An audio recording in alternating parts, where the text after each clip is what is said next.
যুক্তরাষ্ট্রের president Donald Trump ইরানের বিরুদ্ধে চলমান সংঘাতে পারমাণবিক অস্ত্র ব্যবহারের সম্ভাবনা সরাসরি নাকচ করে দিয়েছেন। হোয়াইট হাউসের সাংবাদিকদের প্রশ্নের জবাবে তিনি বলেন, কেন আমি পারমাণবিক অস্ত্র ব্যবহার করব? আমরা ইতোমধ্যেই সম্পূর্ণ কনভেনশনাল উপায়ে তাদের ধ্বংস করেছি। না, আমি এটা ব্যবহার করব না। পারমাণবিক অস্ত্র কারো দ্বারা ব্যবহার করা উচিতই নয়। এই বক্তব্য আসে এমন এক সময়ে যখন যুক্তরাষ্ট্র এবং ইসরায়েলের যৌথ অভিযানে ইরানের সামরিক সক্ষমতা, ক্ষেপণাস্ত্র ও ড্রোন উৎপাদন কেন্দ্রগুলো ব্যাপকভাবে ক্ষতিগ্রস্ত হয়েছে। 2025 সালের জুনে অপারেশন মিডনাইট হ্যামার ইরানে ফার্ডো, নাতানজ এবং ইস্পাহানের মূল পারমাণবিক স্থাপনাগুলোতে হামলা চালানো হয়।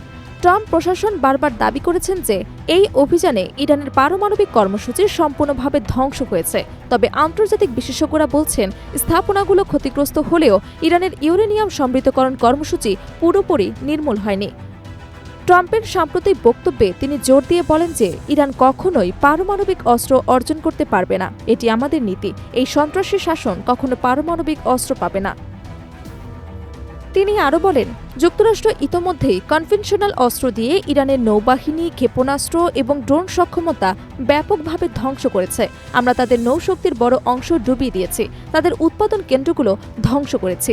পারমাণবিক অস্ত্রের প্রয়োজন নেই। সাম্প্রতিক সপ্তাহগুলোতে ট্রাম্প ইরানকে কড়া হুঁশিয়ারি দিয়েছেন। তিনি বলেছিলেন, যদি স্ট্রেইট অফ হরমুজ না খোলে, তবে চুক্তি না হয়, তাহলে ইরানের বিদ্যুৎ কেন্দ্র, সেতু এবং অন্যান্য অবকাঠামো এক রাতের মধ্যেই ধ্বংস করে দেয়া হবে। পুরো সভ্যতা আজ রাতে ধ্বংস হয়ে যাবে, এমন বক্তব্য তিনি দিয়েছিলেন। তবে পরে 2 সপ্তাহের যুদ্ধবিরতি ঘোষণা করা হয় এবং কূটনৈতিক আলোচনা চলছে। পাকিস্তানের মাধ্যমে মধ্যস্থায় ট্রাম্পের দূত স্টিভ উইটকফ এবং জারেড কুশনার ইরানি পররাষ্ট্রমন্ত্রীর সঙ্গে আলোচনা করেছেন। ট্রাম্পের পারমাণবিক অস্ত্র ব্যবহার না করার ঘোষণা আন্তর্জাতিক মহলে স্বস্তি এনেছে। অনেকে এটিকে যুদ্ধের এসকেলেশন রোধের ইঙ্গিত হিসেবে দেখছেন। তবে তিনি স্পষ্ট করে বলেছেন যে ইরানকে পারমাণবিক মুক্ত রাখাই মূল লক্ষ্য। আমেরিকানরা সাময়িকভাবে উচ্চ মূল্যের জ্বালানি দামের বিনিময়ে পারমাণবিক মুক্ত ইরান পাবে। ইরানের পক্ষ থেকে এখনও সরাসরি প্রতিক্রিয়া আসেনি, তবে তারা আগে ট্রাম্পের দাবি প্রত্যাখ্যান করেছে। ইরান বলছে তাদের পারমাণবিক কর্মসূচি শান্তিপূর্ণ এবং তারা কখনও অস্ত্র তৈরির চেষ্টা করেনি। আন্তর্জাতিক পরমাণু শক্তি সংস্থা এখনও ইরানের কর্মসূচির সর্বশেষ অবস্থা নিয়ে বিস্তারিত প্রতিবেদন প্রকাশ করেননি।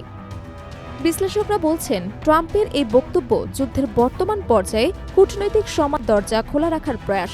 তবে স্ট্রেইট অফ হরমুজ খোলা, ইরানের পারমাণবিক সমৃদ্ধ ইউরেনিয়াম হস্তান্তর এবং স্থায়ী চুক্তি, এসব বিষয়ে আলোচনা এখনও চলছে। যুদ্ধ শুরুর পর থেকে তেলের দাম বেড়েছে এবং আঞ্চলিক অস্থিরতা বেড়েছে। ট্রাম্প প্রশাসনের মতে ইরানের সামরিক নেতৃত্ব এখন বিড়ালের মতো লড়াই করছে।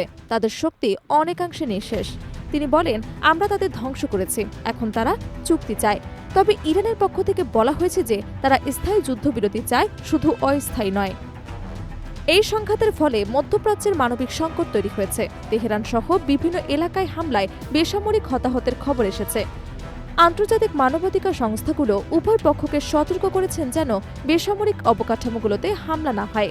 ট্রাম্প বলেছেন, পারমাণবিক অস্ত্র দেয়া যুদ্ধাপরাধ, কিন্তু অনেক বিশ্লেষক বিদ্যুৎ কেন্দ্রে হামলার সম্ভাবনাকেও যুদ্ধাপরাধের ঝুঁকি হিসেবে দেখেন। সার্বিকভাবে ট্রাম্পের সর্বশেষ বক্তব্য পারমাণবিক এসকেলেশন আশঙ্কা কমেছে। তবে ইরানের সঙ্গে চূড়ান্ত চুক্তি না হওয়া পর্যন্ত উত্তেজনা অব্যাহত থাকবে। যুক্তরাষ্ট্রের লক্ষ্য স্পষ্ট, ইরানকে পারমাণবিক শক্তি হিসেবে উঠতে না দেয়া। বিশ্ব এখন দেখছে কূটনৈতিক সফলতা কতটা হয়।